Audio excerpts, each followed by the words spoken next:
মুসলমান, character loss is everything loss, যেটা আমাদের মির্জাপুরের যুবক ভাইরা আবার এই লাইনের না, তারা একটু ভিন্ন লাইনের। Health loss something loss, money loss something loss, but character loss is everything loss. স্বাস্থ্য গেলে পাওয়া যায়, পয়সা গেলে পাওয়া যায়, কিন্তু চরিত্র একবার যদি চলে যায় রে, এই চরিত্র আর খুঁজে পাওয়া যায় না। চাচা গো, আমি জানতে চাই আমি মোহাম্মদ চারিত্রিক দিক থেকে আমি কেমন, আমার কি কোনো নারী কেলেঙ্কারি আছে কিনা? আবু জাহেল ডাক দিয়ে বলল, মোহাম্মদ নিঃসন্দেহে আমি আবুল হেকাম, আমি সাক্ষ্য দিচ্ছি রে, চরিত্রের দিক থেকে তোমার মতো যুবক এই মক্কায় আর একটাও জন্মগ্রহণ করে না।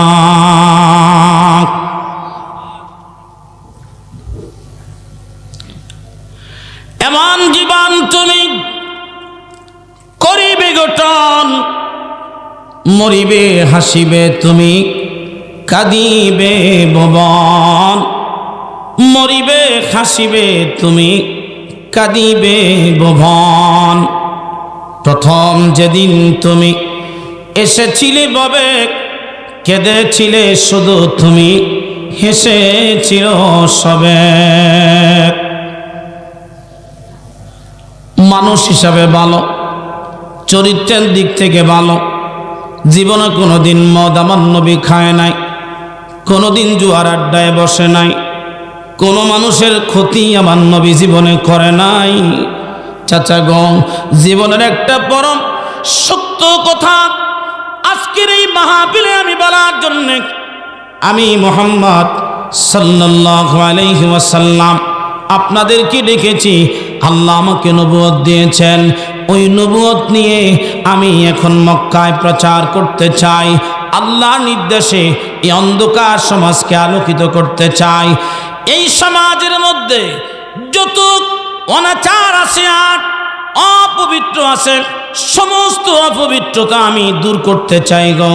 চাচা, আপনি সাক্ষ্য দেন আমি আল্লাহর নবী মুহাম্মদুর রাসূলুল্লাহ, আমি নবুয়ত পেয়েছি। একসাথে বলা যাবে কি আল্লাহু আকবার?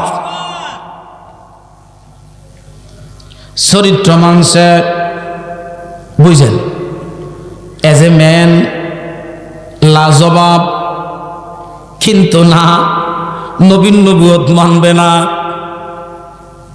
না না, আমি বিশ্বাস করি না তুমি নবুয়ত পেয়েছ, আমি বিশ্বাস করি না। সবাই খাইলো আর আবুল হেকাম এখান থেকে উঠে গেল।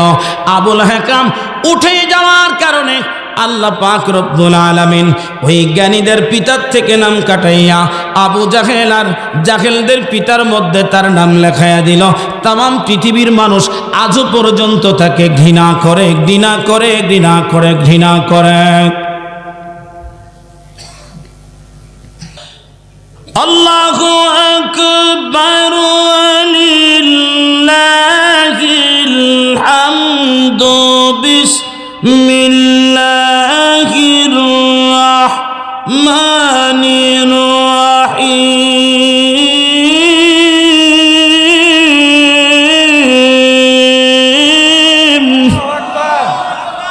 ঘোষণাকার আল্লাহ, বলেন না আল্লাহ, সবাই বলেন আল্লাহ। لقد من الله على المؤمنين إذ بعث فيهم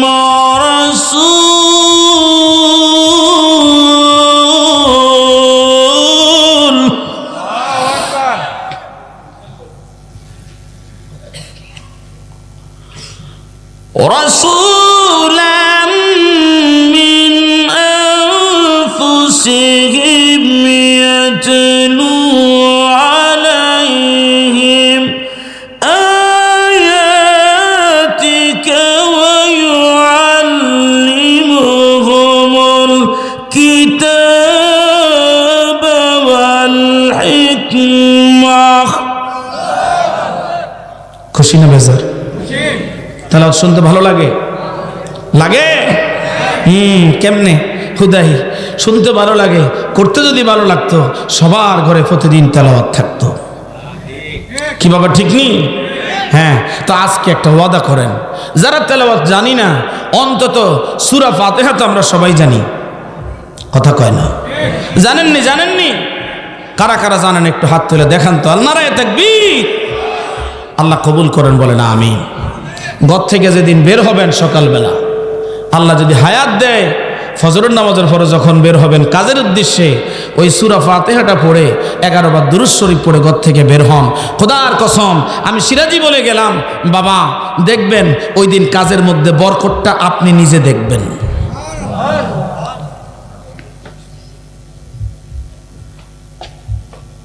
মক্কার মানুষরা জানত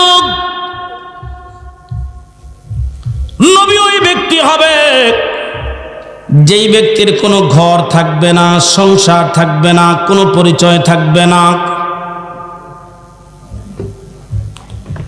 পরিচয়বিহীন, সংসারবিহীন, বংশবিহীন, পরিচয়বিহীন হবে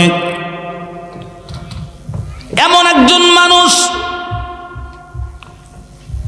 তিনি হবেন নবী, তিনি হবেন পয়গাম্বর।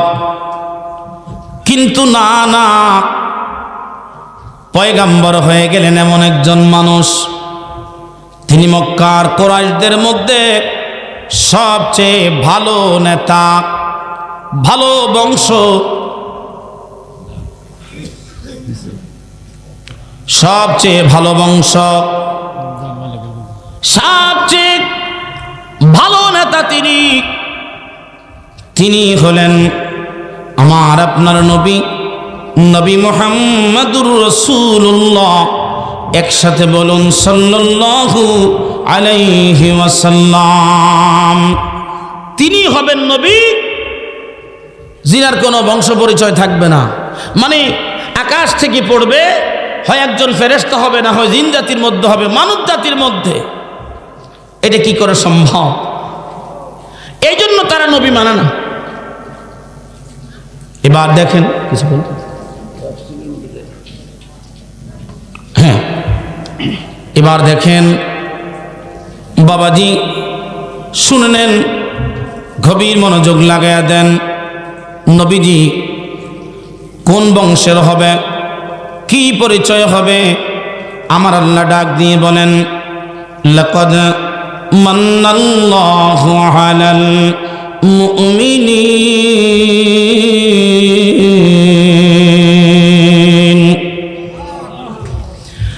আল্লাহ পাক রব্বুল আলামিন মুমিনদের জন্য ইহসান করেছেন, দয়া করেছেন। ইদ বাআসা ফীহিম রাসূলা, তাদের বংশ পরিচয় থেকে, তাদের নিজেদের মধ্য থেকে একজন নবী নির্বাচন করেছেন, একজন নবী নিজেদের থেকে, আনফুসিহিম, নিজেদের থেকে একজন নবী নির্বাচন করলেন। যদি বাবা, এখন আমি তাফসির করার জন্য আসছি, তাফসির তো বাংলা না, তাফসির আরবি, কথা কয় না? আরবি না বাংলা? তা আমি যদি সব আরবি বলি আপনারা কিছু বুঝবেন? তা আরবিটাকে বাংলা করে দেওয়ার জন্যই কি আমাকে দাওয়াত দিছে। নবীর ভাষা আরবি, কোরআনের ভাষা আরবি, আরববাসীর ভাষাও আরবি। আল্লাহ বলেন, আমি তোমাদের বংশ থেকে একজনকে নবী বানাইয়া তোমাদের প্রতি আমি ইহসান করেছি, দয়া করেছি, তোমাদের প্রতি ইহসান করেছি, দয়া করেছি। তোমাদের মধ্য থেকে একজন নবী পাঠাইছি। নবীর কাজ কি? নবীর কাজ হলো আমায় আল্লাহ ওই পবিত্র কালাম থেকে তেলাওয়াত করবে, আর তোমাদেরকে তেলাওয়াত করে করে করে করে শোনাবে। এটাই আমার নবীর কাজ। আমার নবী আমার লৌহে মাহফুজের কিতাব থেকে আমাকে শোনাবে। এটাই হলো নবীর কাজ, নবীর দায়িত্ব।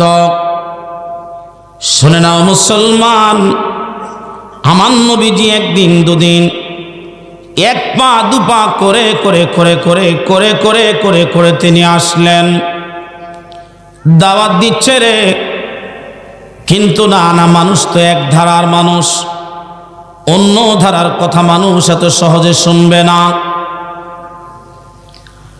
সর্বপ্রথম আবু বকরের কাছে নবীজি গেলেন, গিয়ে বললেন, আবু বকর, আল্লাহ আমাকে ওহী দিয়েছেন, আমি বর্তমানে নবুয়ত পেয়েছি। হযরতে আবু বকর সিদ্দিক বলেন, ইয়া রাসূলুল্লাহি সাদ্দাকতা ইয়া রাসূলুল্লাহ, নিঃসন্দেহে আপনি সত্য বলেছেন, আপনি সত্য বই মিথ্যা বলেন নাই গো নবী। আমার নবী বলেন, আবু বকর, এত সহজভাবে আপনি কিভাবে বিশ্বাস করলেন আমি সত্য কথা বলেছি? ডাক দিয়ে বলে, ইয়া রাসূলুল্লাহি, এই গত 40 বছরের জিন্দেগিতে এক মুহূর্তের জন্য গো নবী আমি দেখি নাই আপনি মিথ্যা বলেছেন। আজকে নবুয়তের একটা সুসংবাদের মতো বিষয়ে আপনি মিথ্যা বলবেন, এটা আমি বিশ্বাস করি না। আমি আবু বকরের ঈমান রাহমাতুল লিল আলামিন সত্য বলেছে। সাদ্দাকতা ইয়া রাসূলুল্লাহ, একসাথে বলা যাবে কি মারহাবা?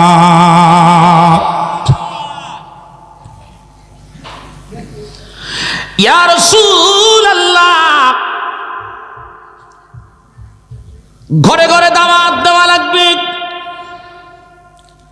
দাওয়াত আমাদের ঘরেও আছে। নবীজি বললেন, দাওয়াতের একটা অনুষ্ঠান হোক। নবীজির মক্কার সবচেয়ে আপন মানুষ হলো চাচা আবু তালেব।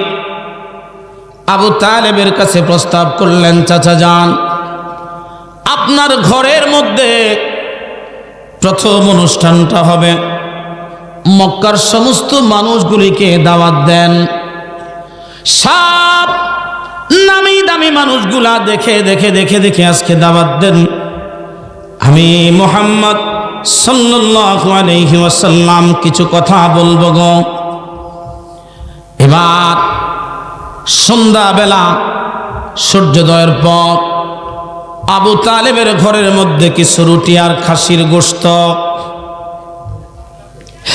মেহমানদারির আয়োজন, সবার সামনে খাবার। ইহুদিদের সবচেয়ে বড় নেতার নাম আবুল হেকাম, তিনাকে ডেকে ডাকা হলো। তিনি আসলেন, সবাই খাবার নেবে এমন সময় নবীজি ডাক দিয়ে বলেন, চাচা আপনার কাছে আমার একটা প্রশ্ন জানতে চাই। চাচা গো, আমি মুহাম্মদ সাল্লাল্লাহু আলাইহি ওয়াসাল্লাম এজ এ ম্যান হিসাবে আমি কেমন, একজন মানুষ হিসাবে আমি কেমন মানুষ? কারণ নবীজি এমন চরিত্রের মানুষ ছিলেন, মাত্র 8 বছর বয়সে মক্কার মানুষেরা আমার নবীর আমানতদারিত্ব দেখে আমার নবীকে ভালোবেসে মহব্বত করে করে করে করে আলামিন খেতাব দিয়েছে। বয়স মাত্র 8 বছর। আমার দেশের যুবকের বয়স যখন 15 হয়, শুধু 8 বছর নয় রে, 15 বছর সময় চলে যায় রে বাবা। তখনও মা সন্তানের পিছন পিছন খাবারের প্লেট নিয়ে ঘুরে ছেড়ে খায় না। 8 বছর বয়সে নবী আলামিন খেতাব পেলেন। প্রিয় মির্জাপুরবাসী, এবার তাকিয়ে দেখেন, গভীর মনোযোগ লাগিয়ে দেন, মহব্বতের কান লাগা। আবু জাহেল ডাক দিয়ে বলল, মুহাম্মদ বাতিজা আমার, নিঃসন্দেহে তুমি একজন ভালো মানুষ, তোমার সাথে আরবের কোনো মানুষের মিসাল হয় না।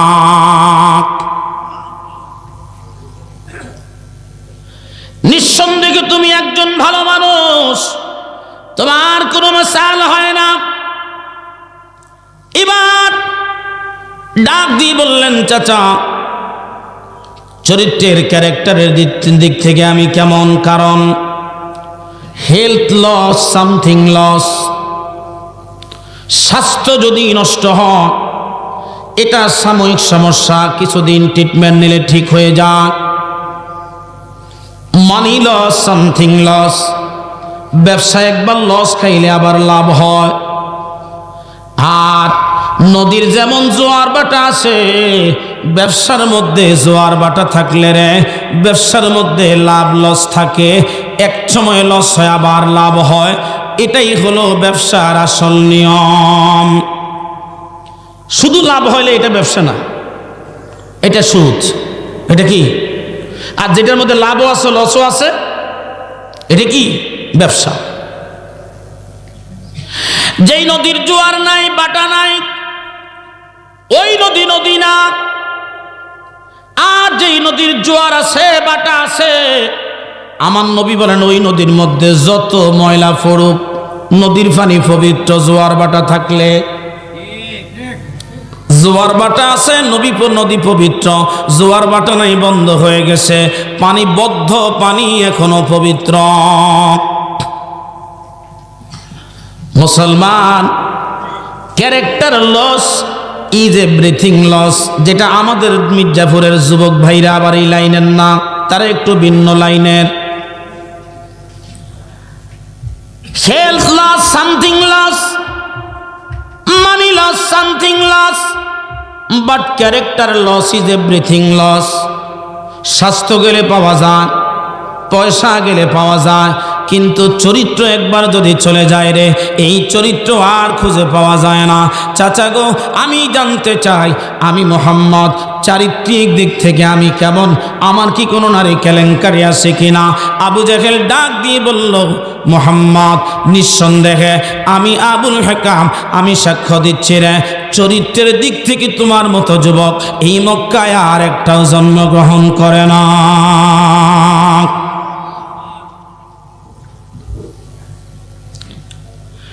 এমন জীবন তুমি করিবে গঠন, মরিবে হাসিবে তুমি, কাঁদিবে ভুবন। মরিবে হাসিবে তুমি, কাঁদিবে ভুবন। প্রথম যেদিন তুমি এসেছিলে ববে, কেঁদেছিলে শুধু তুমি, হেসেছিল সবে।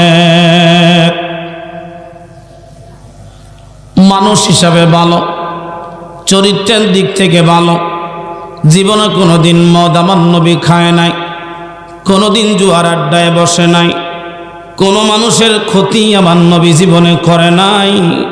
চাচা গো, জীবনের একটা পরম সত্য কথা আজকের এই মাহফিলে আমি বলার জন্য আমি মুহাম্মদ সাল্লাল্লাহু আলাইহি ওয়াসাল্লাম আপনাদেরকে ডেকেছি।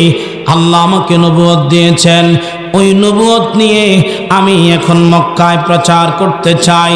আল্লাহর নির্দেশে এই অন্ধকার সমাজকে আলোকিত করতে চাই। এই সমাজের মধ্যে যত অনাচার আছে আর অপবিত্র আছে, সমস্ত অপবিত্রতা আমি দূর করতে চাই গো। চাচা, আপনি সাক্ষ্য দেন আমি আল্লাহর নবী মুহাম্মদুর রাসূলুল্লাহ, আমি নবুয়ত পেয়েছি। একসাথে বলা যাবে কি আল্লাহু আকবার?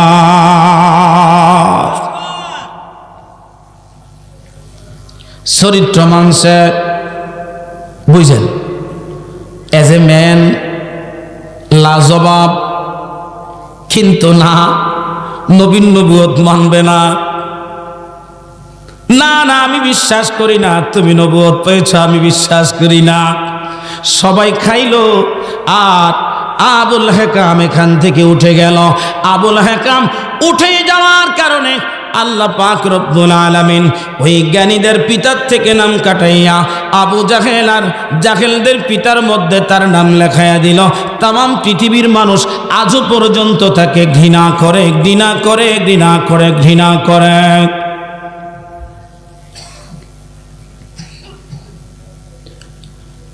মুসলমান,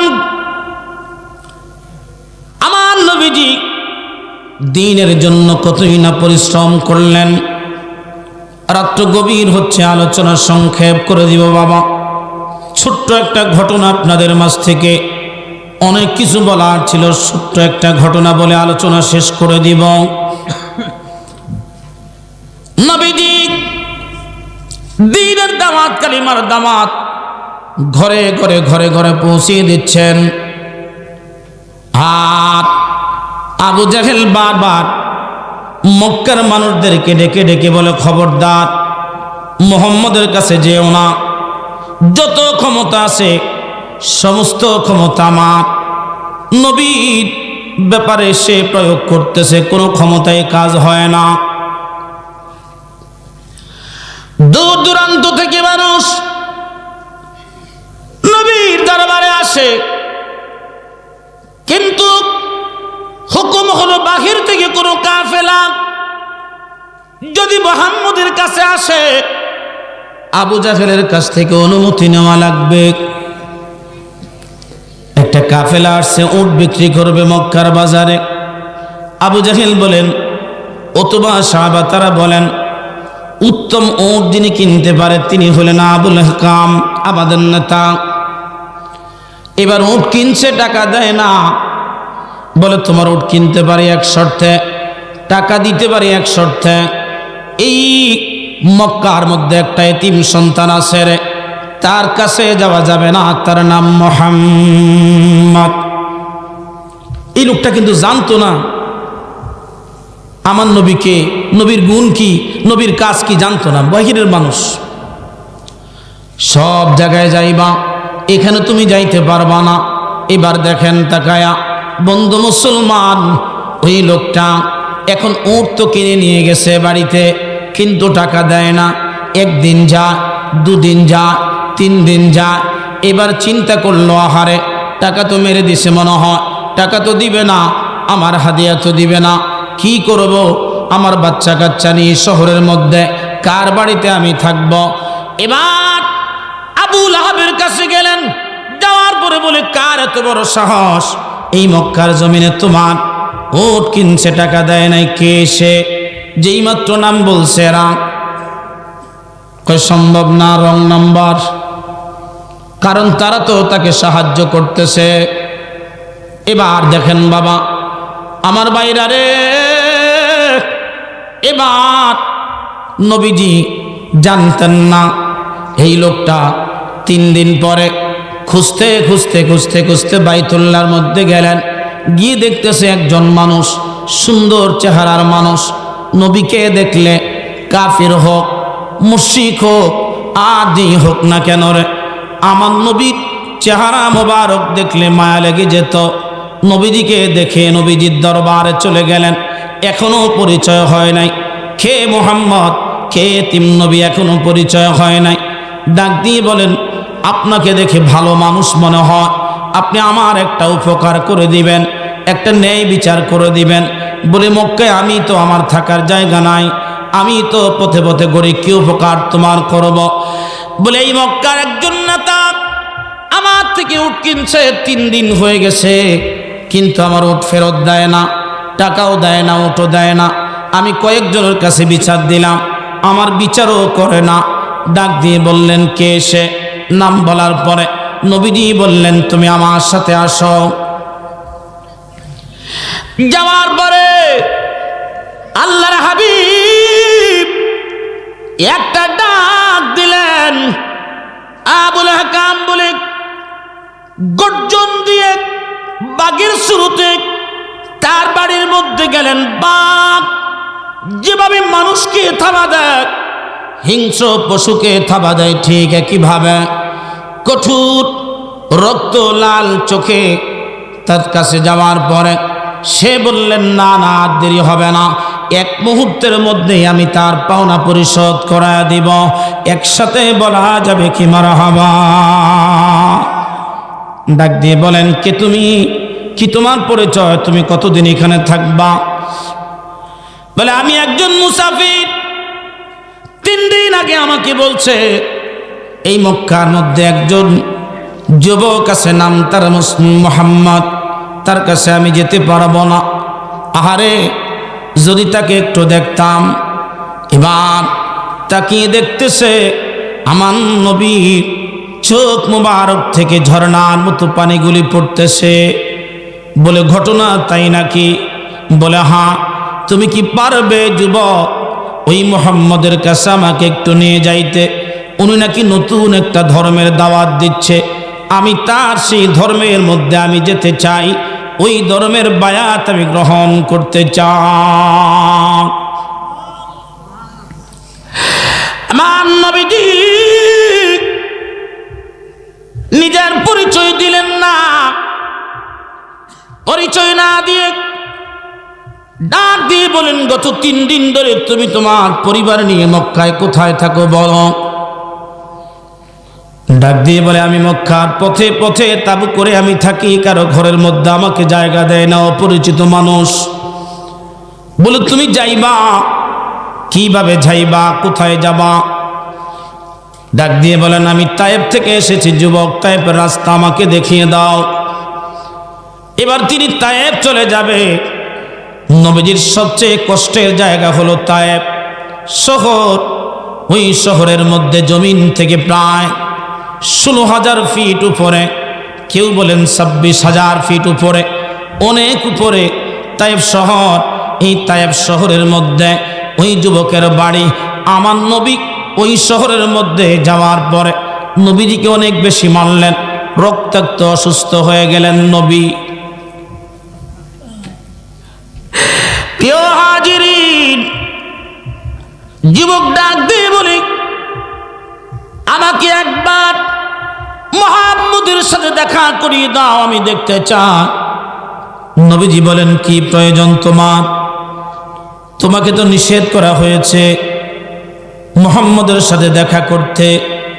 বলে, না না, আমি মুহাম্মদের কথা শোনার পরে আমার শরীরের মধ্যে একটা শিহরণ তৈরি হয়েছে, আমার শরীরের মধ্যে একটা শিহরণ তৈরি হয়েছে, আমি তাকে না দেখে যাব না। নবীজির চোখ মুবারক থেকে ঝর্ণার মতো পানি ঝরতেছে। যুবক রে, এই মক্কায় আমি সেই যুবক, আমি সেই মুহাম্মদ। সবাই একসাথে বলুন সাল্লাল্লাহু আলাইহি ওয়াসাল্লাম। বলতেছে, আমি যাব,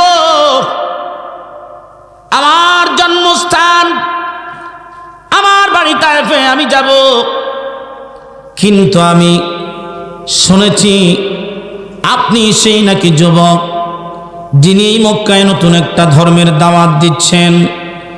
আমি আপনার ধর্মে অন্তর্ভুক্ত হতে চাই। আমার তায়েফে আপনাকে দাওয়াত দিলাম, আপনি আসবেন, আমি আপনার দলের একজন সদস্য হতে চাই। আমার নবী বললেন, যাও যাও, তোমাকে আমি সদস্য করে বানিয়ে নিলাম। দাওয়াত দিলেন। নবীজি তায়েফে যাওয়ার পরে আমি তায়েফে কাফেলা নিয়ে গেলাম। নতুন মানুষ দেখে 14.5 বছর আগে ওই তায়েফের ছেলেরা মেয়েরা অপরিচিত মানুষ দেখলে পাথর মারত। এখনো তায়েফের বাচ্চারা নতুন মানুষ দেখলে পাথর মারে, এটা তাদের স্বভাব। মুসলমান, অন্তরটাকে নরম করে দেন। কার জন্য দুনিয়ার মধ্যে থাকবেন? কে রে এই দুনিয়ার মধ্যে আপনাকে সবচাইতে বেশি মায়া করবে? কার কাছে থাকবেন? কে আপনাকে সবচাইতে বেশি ভালোবাসে? কে আপনাকে সবচাইতে বেশি ভালোবাসে? তিনি তো আপন, যিনি মুসিবতের দিন আপনাকে বেশি ভালোবাসে। একদিন গভীর রজনীতে আল্লাহর হাবিব সাল্লাল্লাহু আলাইহি ওয়াসাল্লাম আবু জাহেলের ঘরের মধ্যে গিয়ে ডাক দিয়ে বলে, চাচা আমি আপনার কাছে এসেছি। চাচা গো,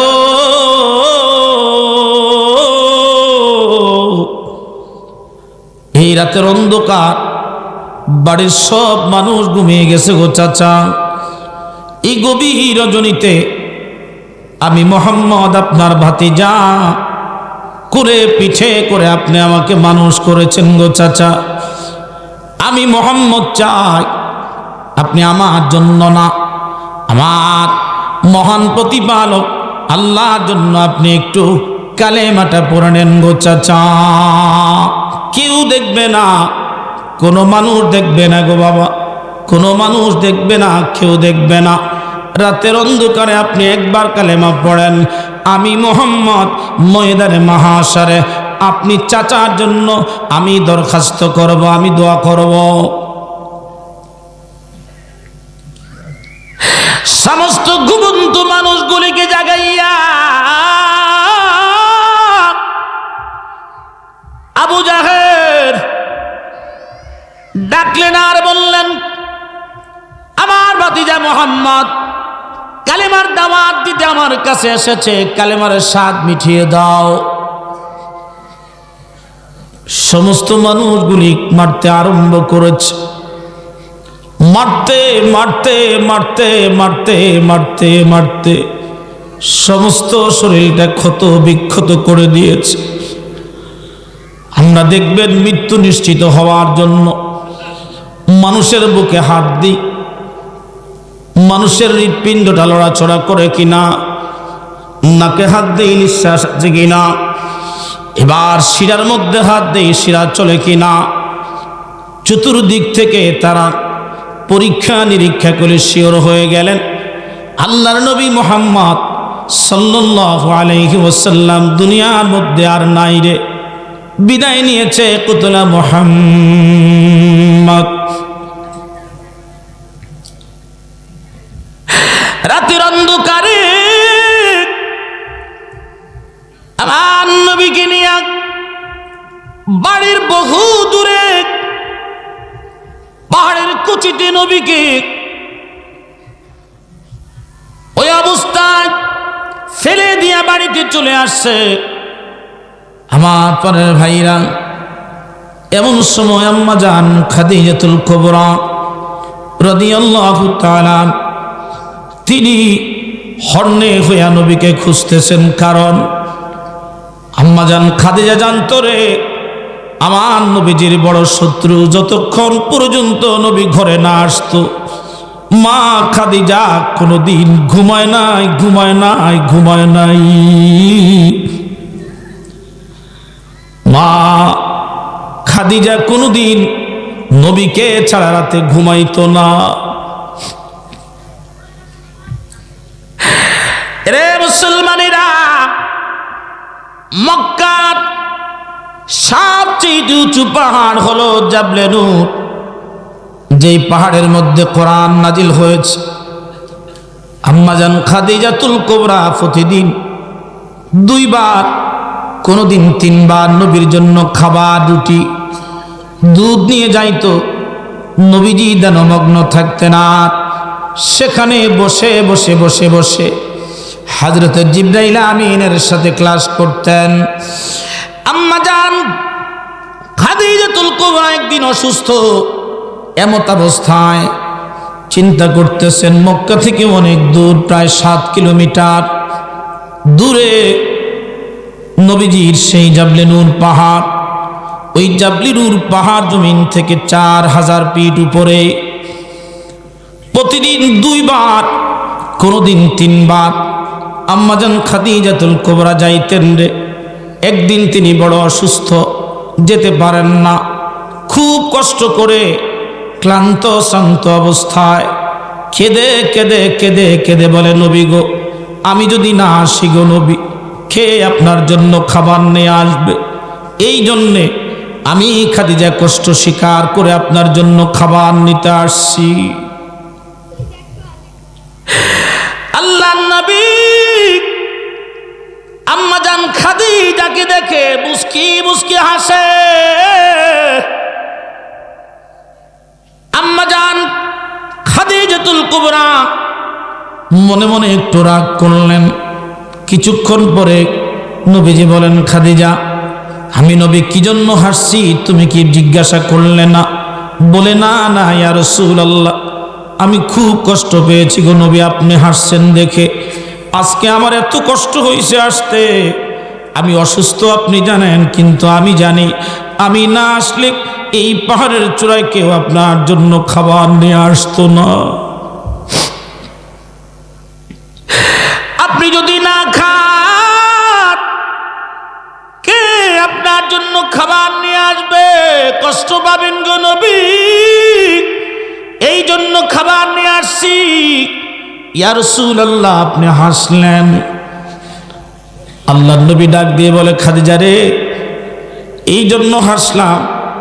কিছুক্ষণ আগে জিবরাইল আমাকে ডেকে বলেছেন, ইয়া রাসূলুল্লাহ, আপনার খাদিজা প্রতিদিন খাবার নিয়ে আসে, আজকে খাবার নিয়ে আসতে তার খুব কষ্ট হয়েছে, কিন্তু এই কষ্ট আমার আল্লাহর কাছে খুব পছন্দ হয়েছে গো নবী। এই জন্য আল্লাহ পাক রব্বুল আলামিন আপনার খাদিজার জন্য সালাম পাঠাইছে।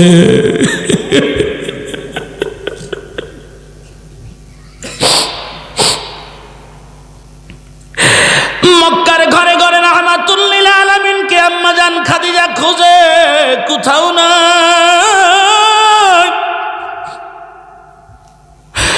ঘরের মেঝেতে বসে বসে বসে বসে আম্মা জান খাদিজাতুল কুবরা কাঁদতেছে, আল্লাহ আমার স্বামী মুহাম্মদকে আমার কাছে ফিরে দাও,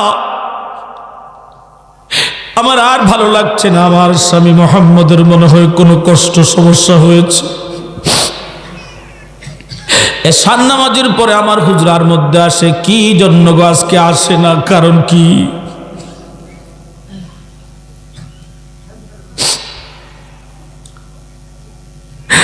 কিছুক্ষণ পরে রাহমাতুল লিল আলামিন দরজার মধ্যে মৃদু মৃদু মৃদু মৃদু আঘাত করে আর ডাক দিয়ে বলে, খাদিজা আমি আসছি, দরজা খোলো। আমার বড় কষ্ট হয় রে খাদিজা, দরজা খুলো।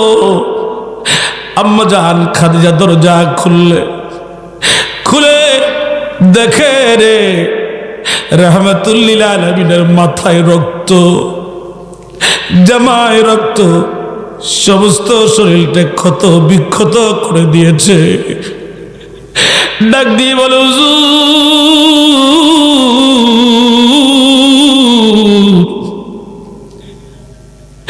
এই মক্কায় কে গো আমার নবীর গায়ের মধ্যে আঘাত করেছে গো নবী? ডাক দিয়ে বলে, খাদিজা রে দূরের কোনো মানুষ না, আমার চাচা আবু জাহেল আমাকে মেরেছে।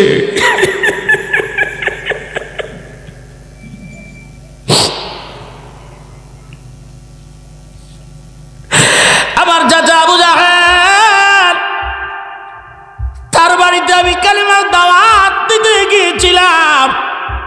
কালিমার দাওয়াত দিতে গেলে আমাকে মেরে রক্তাক্ত করে ওই পাহাড়ের গুহার মধ্যে আমাকে ছেড়ে দিয়ে আসছে। খাদিজা রে যতক্ষণ পর্যন্ত তারা আমার শরীরের মধ্যে জ্ঞান ছিল ততক্ষণ পর্যন্ত আমাকে মেরেছে রে খাদিজা। আমার রক্তগুলি শরীরের জোরে গেছে।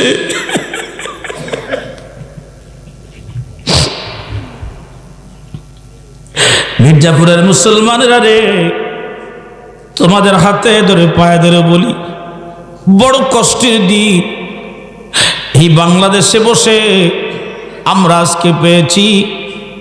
এই দিন একদিন আমার নবী তোমাদের সামনে আসবে। নবীজি ডাক দিয়ে বলেন, উম্মতেরা রে, আনা শাফাআতুল আহলিল কাবাইর মিন উম্মাহ, আমি নবী আমার উম্মতের ওই সমস্ত উম্মতদেরকে শাফাআত করব যারা কবিরা গুনাহ করেছে। কবিরা গুনাহ করাকারী উম্মতকে আমি নবী শাফাআত করব ময়দানে মাহশারে। এই জন্য বলি উম্মত শোনো, আমার নবীর দেওয়া নামাজ, নবীর দেওয়া সুন্নাত, নবীর দেওয়া দিন তোমরা এখনো বুঝতে পারো না এই দিন কত দামি। যদি আমাদের জন্মটা জম্মু কাশ্মীরে হতো, আমাদের জন্ম যদি আফগানিস্তানে হতো, আমাদের জন্ম যদি ফিলিস্তিনে হতো, তাহলে আমরা যদি চোখে দেখতাম বাবার সামনে ছেলেকে মারতেছে, কারণ একটাই মাত্র কারণ, সে পড়ে লা ইলাহা ইল্লাল্লাহু।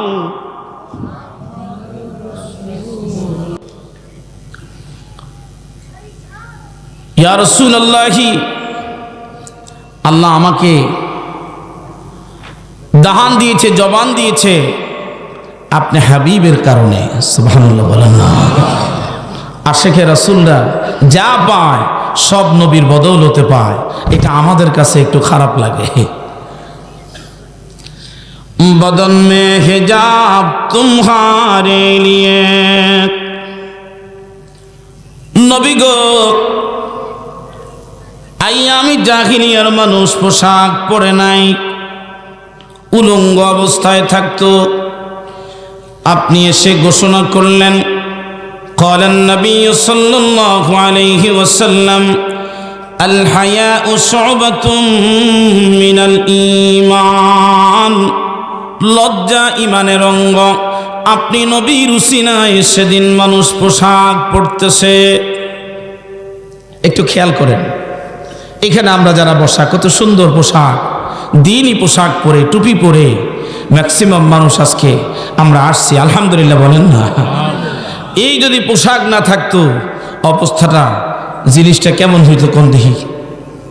বনি আদম সুরত যদি হইতো, জন্মদিনের পোশাক যদি হইতো, অবস্থাটা কি হইতো। এই জন্য আশেক বলে, রসুল গো আপনি যদি না আসতেন পোশাকই তো পাইতাম না। আপনি নবীর উসিলায় আল্লাহ আমাকে পোশাক পরানো শিখাইছে। একসাথে বলেন না, হাম আয়ে ইহা তোমারে লিয়ে। দুনিয়া তো বানানোর কথা ছিল না। আল্লাহ বলেন, হাবিব লাউলা কালামা খলাকতুল আফলাক, নবী গো আপনাকে না বানাইলে আমি কিচ্ছু বানাইতাম না।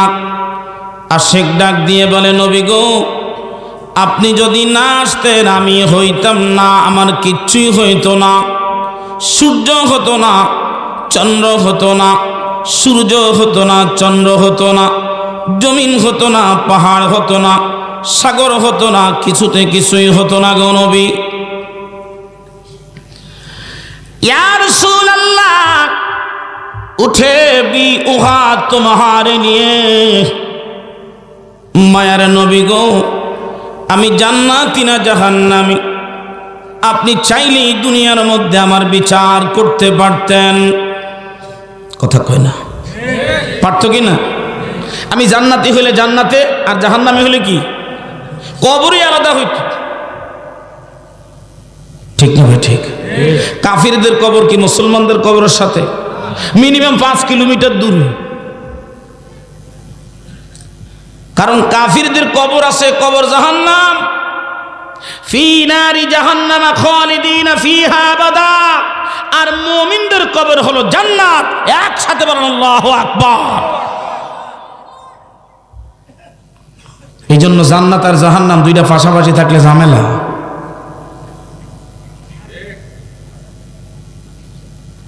মুমিনরা ফুলসেরাত পার হবে, আর পিছন থেকে একজন ডাক দিয়ে বলবে, ভাই তুই একটু তাড়াতাড়ি যা। কেন রে? ওই লোক তো যাচ্ছে। এই কথা শুনে একবার দুইবার শুনতেছে, কে বলে? মানবীয় কণ্ঠে বলে, কিন্তু কাউকে দেখে না। তো ডাক দিয়ে বলে, তুমি কে? কয় না আমার পরিচয় দিতে লজ্জা করে। কয় না বলো, না বললে আমি যাচ্ছি না। এখন বিপদ হয়েছিনি? কয় না বললে আমি যাচ্ছি না। কয় ভাই আমি জাহান্নাম। তো বলে আমাকে তাড়া করতেছো কেন? আমি এত তাড়াতাড়ি যাবো কেন? 30,000 বছর রাস্তা, একটু আস্তে আস্তে যাই। কয় না, তুমি থাকলে আমি জাহান্নামীদেরকে শাস্তি দিতে পারি না, কারণ মুমিনের ঈমানের তাওয়াজ্জু দিয়া আমার জাহান্নামের আগুনের তেজ নষ্ট হয়ে যায়। একসাথে বলেন না আল্লাহু আকবার।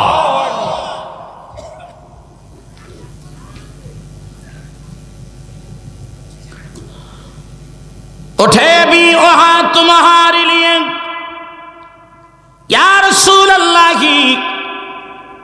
আপনাকে আল্লাহ পাক ময়দানে মাহশরের সরদার বানাবেন গো নবী, আর আপনি হবেন শাফাআতুন নবী। আপনি শাফাআত করে করে সব উম্মতদেরকে আপনি আল্লাহর জান্নাতে নিয়ে যাবেন। এই জন্যে আপনি রসুলের বরকতে সেদিন সমস্ত মানুষদেরকে আল্লাহ পাক ময়দানে মাহশরে উঠাবে। একসাথে জবান খুলে বলা যাবে কি ইয়া রাসূলুল্লাহ, হে রাসূল তোমায় ভালোবাসি, অন্তরে শুধুই মুখে না, জান্নাতের আশায় নয় হে রাসূল, জাহান্নাম কেউ ডরি না।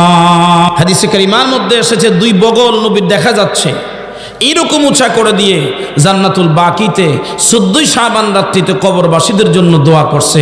তাইলে নবী এটা ভুল করছে, উম্মত সে শুধরাইতেছে, এমন উম্মতের কপালও না আলোচ।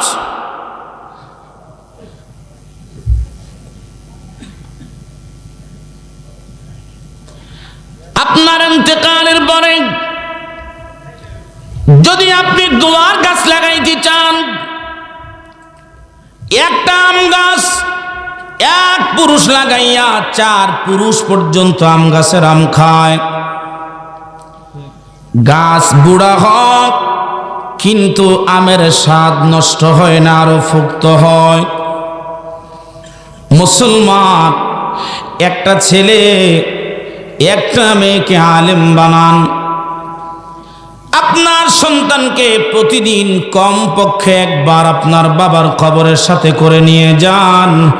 আগামীকাল আপনার ইন্তেকালের পরে আপনার সন্তান আপনার নাতিকে নিয়ে আপনার কবরে যাবে, না হয় কিন্তু সুযোগ পাইলে কবরে প্রস্রাব করে দিবে। শুনতে খারাপ লাগছে।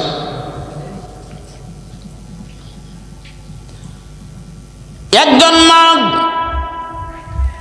আল্লাহর ওলির দরবারে গিয়ে ডাক দিয়ে বলে, হুজুর আমার একটা যুবতী মেয়ে ইন্তেকাল করেছে, আমার মেয়েটা কবরে কি অবস্থায় আছে?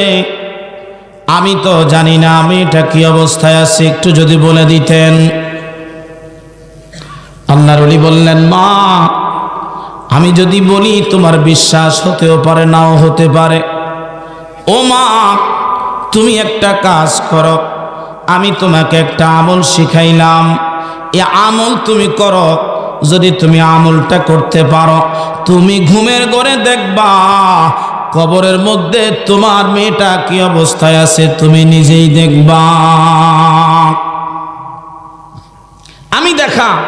আমি দেখে বলা আর তুমি দেখার মধ্যে পার্থক্য আছে না? নেই? কথা কয় না, আছে না? নাই? আল্লাহর ওলি আমল শিখা দিলেন, প্রতি রাত্রিতে 1000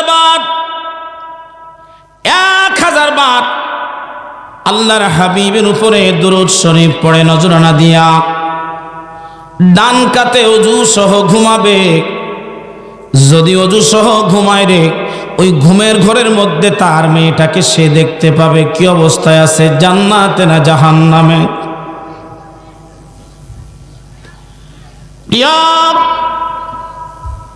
মির্জাপুরবাসী মহব্বতের কান লাগিয়ে দেন, গভীর মনোযোগ লাগান।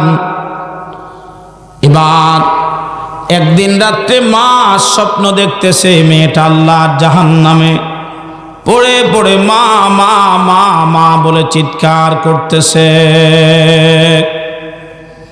এই মহিলা দৌড়াইয়া আল্লাহর ওলির কাছে গিয়ে বলে, হুজুর কাম হইছে। কি কাজ হইছে? আমার মেয়েকে আমি স্বপ্ন দেখেছি, মেয়েটা আল্লাহর জাহান্নামের মধ্যে পড়ে আছে, উপায় কি বলেন? আমার দেশের উলামায়ে কেরাম এখন ফতোয়া দেয়, জীবিতরা দোয়া করলে মৃতের কোনো লাভ হয় না।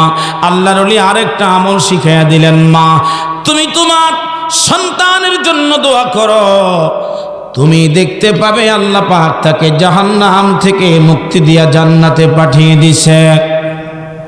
না হয় নাই? আরো জোরে খান, একসাথে বলেন সুবহানাল্লাহ। ও মা তোমারে আমল শিখিয়ে দিলাম। বর্তমানে আমার সমাজের এই দুরবস্থা একটা কারণ আমার সমাজের আলেম ভাইরা যতই মেহনত করুক, যত কিছুই করুক না কেন, আমার ডান কান দিয়ে ঢুকে বাম কান দিয়ে বের হয়। যদি বলে মুরব্বীরা আসেন বিনা পয়সায় কোরআন তেলাওয়াত শিখাবো,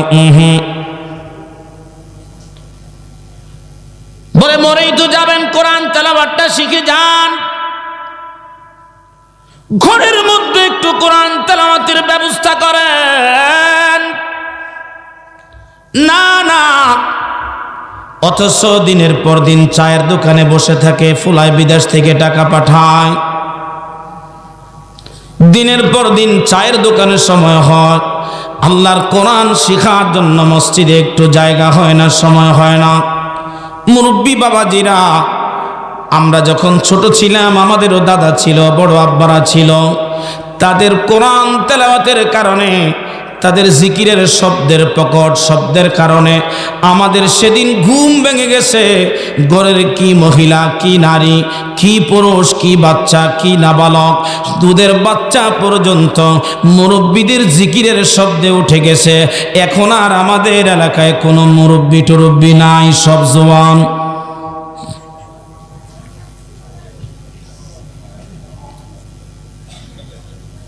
রাগ করবেন না মুসলমানেরা, সেই দিন থেকে আমরা জিকির হারিয়ে ফেলেছি। কারণ মসজিদের মিম্বরে আমার ইমাম সাহেব বলছে জিকির করা বেদাত, জিকির করা শিরক।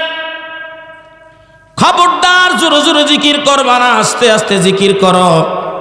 এটা একটা ফয়জন আপনার ঘরে ঢুকিয়ে দিছে। কারণ যেই ব্যক্তি জিকির করবে, আল্লাহ পাক রব্বুল আলামিন তার কলবের মধ্যে কোনোদিন ময়লা রাখবে না, ঢং ধরবে না। হাদিসে কারিমার মধ্যে ইরশাদ হচ্ছে, লিকুল্লি শাইইন সিকালাতুন ওয়া সিকালাতুল কুলুবি যিকরিল্লাহ। জামার মধ্যে ধুলা লাগলে টোকা দিলে ধুলা জড়ে যা। ঠিক তেমনি ভাবে যখন কোনো মুমিন বান্দা আল্লাহর জিকির করে রে, একবার জিকির করলে একটা গুনাহ ঝরে, দুইবার জিকির করলে দুইটা গুনাহ ঝরে। 100টা জিকির যেই ব্যক্তি প্রতিদিন সকালবেলা জোরে জোরে জোরে জোরে করবে, জীবনে কোনোদিন তার হার্টের রোগ হবে না, হার্ট ব্লক হবে না, হৃদরোগের সমস্যা থাকবে না। একসাথে বলা যাবে কি আল্লাহু আকবার। আমি বিবর হয়ে রাসূল নামের দুরুদ পড়ে যাই,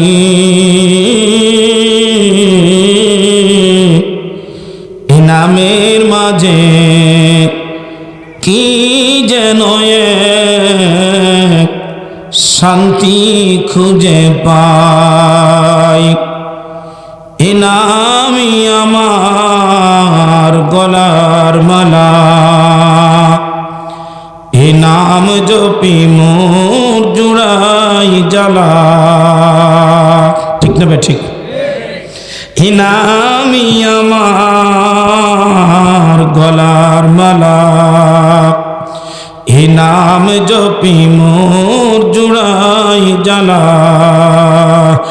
আমার সব ভুল হবে না পেলে ওই, সব ভুল হবে না পেলে ওই চরণ তলে ঠাই। হে নামের মাঝে কি যেন এক শান্তি খুঁজে পাই। আল্লাহুম্মা সাল্লি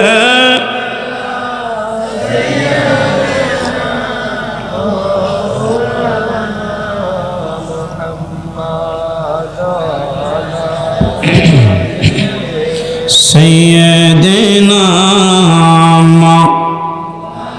খুলে দেন না জবানটা, পড়েন না একটু মোহব্বতে, আল্লাহুম্মা, মোহব্বতে জবান খুলে দেন, অলসতা ছেড়ে দেন।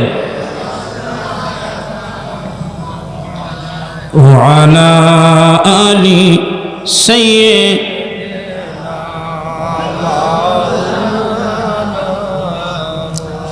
নবী বলেন, উম্মত তোমাদের জন্য একটা সুসংবাদ আছে। সুসংবাদ শুনলে মারহাবা বলতে হয়, একসাথে বলেন মারহাবা। প্রতিদিন কোন উম্মত যদি 1000 বার দুরূদ পড়ে, কতবার? একসাথে বলেন কতবার? সবাই বলেন কতবার? জবান খুলে বলেন কতবার? লাম ইয়ামুত, নবীজি বলেন তার মৃত্যু হবে না, হাত্তা, ততক্ষণ পর্যন্ত ইয়ারা মাকআদাহু মিনাল জান্নাহ, আল্লাহর জান্নাত না দেখে তার মৃত্যু হবে না। না হয় নাই? আরো জোরে বলেন। আমি বলছিলাম আয়াতে কারিমা বাবা মায়ের খেদমত প্রসঙ্গে বলছিলাম, তা আল্লাহর ওলি নিজে কিছু বললেন না, মাকে শিখিয়ে দিলেন। ও মা, তুমি মেয়েকে জাহান্নামে দেখেছো, এবার দেখো মেয়েটা আল্লাহর জান্নাতে আছে না কোথায় আছে, তুমি দেখতে বাবা। আমল দিয়ে দিলেন, আমল। মারহাবা কন্যা শিখাই দিছে, বলছে তুমি প্রতিদিন 1000 বার দুরূদ শরীফ পড়ো। কি দিলেন? তা আপনারা মির্জাপুরবাসী দুরূদ শরীফ পড়লে লাভ না লস? একদিন রাত্রিতে মা স্বপ্ন দেখে, মা স্বপ্ন দেখে মেয়েটা আল্লাহর জান্নাতে অবস্থান করতেছে। মারহাবা কম, একসাথে বলেন আল্লাহু আকবার। কোথায় কোথায় কোথায়? জান্নাতে। শুধু মেয়েটা একা না, আমাদের কবরস্থানেতে 1 2 জন থাকে না। আমি গেছি, আমি শুয়েছি, আমার বাবা মা দাদা দাদি নানা নানি বড় আব্বা বড় আম্মা, কি বলেন, এলাকার সব মানুষ, শত শত মানুষ ঘুমাইছে। ওই মেয়েটা ডাক দিয়ে বলেন, মা আমি একা আল্লাহর জান্নাতে না গো মা, 70,000 মানুষ আমরা জাহান্নামে ছিলাম। ওই কবরস্থানবাসী 70,000 মানুষকে আল্লাহ মাফ করে দিল, আমরা এখন সব মানুষ আল্লাহর জান্নাতে আছি।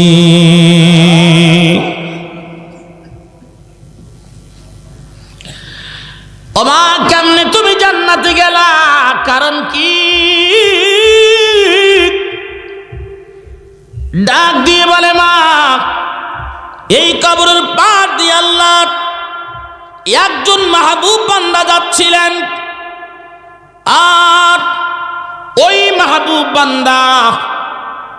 মাহবুব বান্দা দেখেছেন কবরের মধ্যে আযাব চলতেছে। কবরের মধ্যে আযাব দেখে তিনার মায়া হয়ে গেল, একটু দাঁড়াইয়া সূরা ফাতিহা পড়ে, ইখলাস পড়ে, দুরূদ শরীফ পড়ে, চোখের পানি দিয়ে আল্লাহর দরবারে দরখাস্ত করেছে, আল্লাহর এই মাহবুব বান্দার দোয়ার বরকতে আমাদের 70,000 কবরবাসীকে আল্লাহ মাফ করে দিয়েছে। এখন বলো মির্জাপুরবাসী, আমি জানতে চাই দোয়া দরকার আছে না না? 2 হাত উঠাইয়া বলেন আল্লাহু আকবার, না একসাথে বলেন আল্লাহু আকবার। গরম কি বাড়ছে না কমছে? শীত কি বাড়ছে না কমছে? এখন কি শীত লাগে? আরো 5 মিনিট পরে মোটেও যাবে না, থাকবে না, পুরাটা চলে যাবে।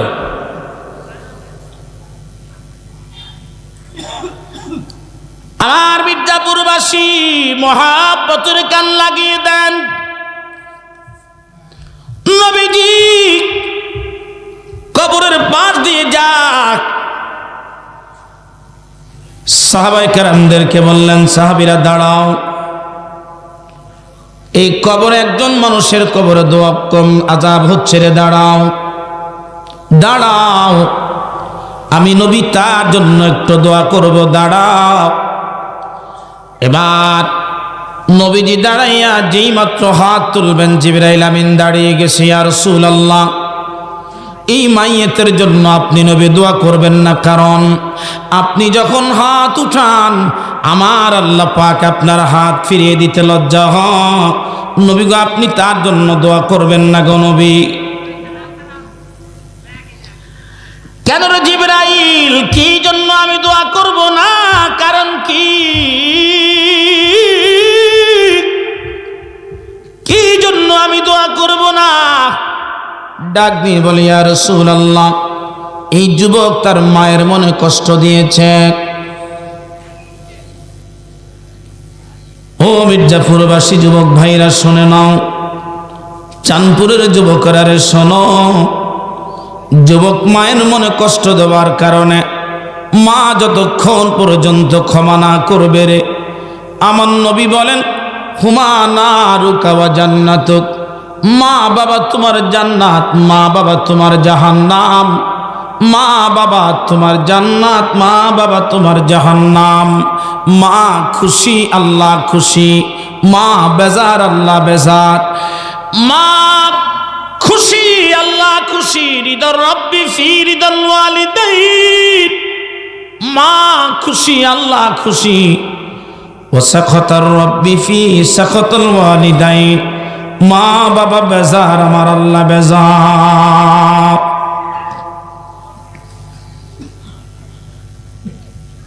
নবীজি সাহাবীদেরকে ডাক দিয়ে বললেন, সাহাবীরা খবর নাও, এই যুবকের বাড়ি কোথায় একটু খবর নাও। বার খবর নিয়ে দেখলেন সেখানে বৃদ্ধা একজন মহিলা মা ঘরের মধ্যে বসে বসে বসে বসে চিৎকার করে কাঁদতেছে আর বলতেছে, আল্লাহ যেই সন্তান আমি মাকে কষ্ট দিল, আমি মাকে কষ্ট দিল রে, ওই মাকে তুমি মালিক কষ্ট দিও, তোমার আযাবের মধ্যে তারে কষ্ট দিও, কবরের মধ্যে আযাব দিও। মা বদদোয়া করে। বলো হে মুসলমান, যেই মা বদদোয়া করে, মা যখন সন্তানের জন্য দোয়া করে অন্ধকার জীবন আলোকিত হয়, মা যখন বদদোয়া করে রে, সাথে সাথে আলোকিত জীবন তার অন্ধকার হয়ে যায়।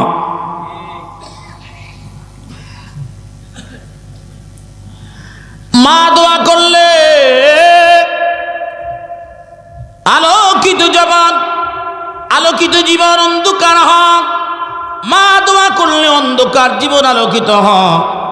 মা দোয়া না করলে, মা দোয়া না করলে রে আলোকিত জীবন অন্ধকার হয়ে যায়।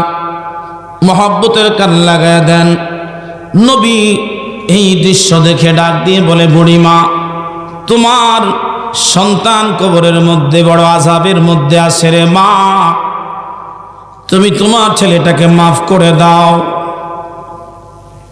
ডাক দিয়ে বলে, বুড়িমা তুমি তোমার ছেলেটাকে মাফ করে দাও। না না আমি মাফ করব না ইয়া রাসূলুল্লাহ। নবী গো আপনি তাকান, আমার ছেলেটা আমাকে কিভাবে মেরেছে, শরীরের মধ্যে মারের আঘাতগুলি এখনো আছে গো নবী, তাকে আমি ক্ষমা করব না। আমার নবী হাত উঠাইয়া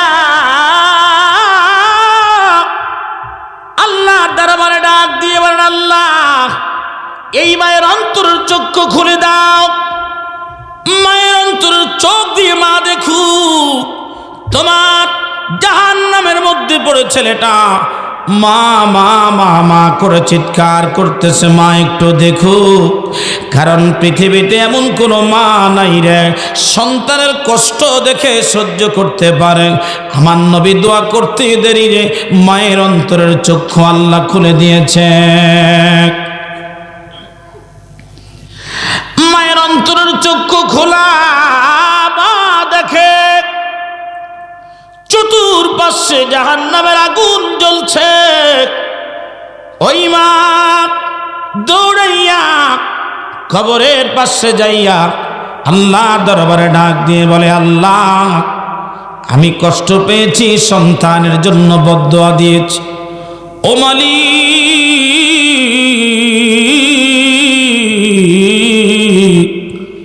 আমি মা আমার সন্তানকে মাফ করে দিয়েছি, তুমি আমার সন্তানকে ক্ষমা করে দাও, আমার সন্তানের কবরের আযাব তুমি মাফ করে দাও। রে মির্জাপুরবাসী, মা দোয়া করতে দেরি, মুহূর্তের মধ্যে কবরের আযাব মাফ হয়ে গেল। বলো হে মুসলমান, মা বাবার খেদমত দরকার আছে না? একজন যুবক নবীর দরবারে যায় বলে, ইয়া রাসূলুল্লাহ নবী গো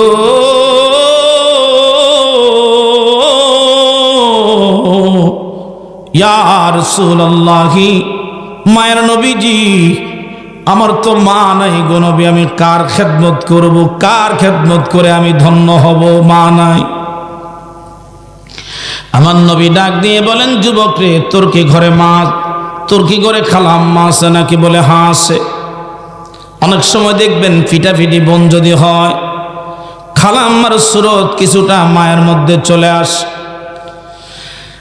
আর এমন কোনো খালাম্মা নাই যেই খালাম্মা তার বোনের সন্তানকে কোলে পিঠে করে মানুষ করে না। আমার নবী বলেন, যুবক রে, যদি তোর মা না থাকে রে যুবক, তুই খালাম্মার খেদমত করবি, আল্লাহ তোর মায়ের কবরে খেদমত পৌঁছে দিবে।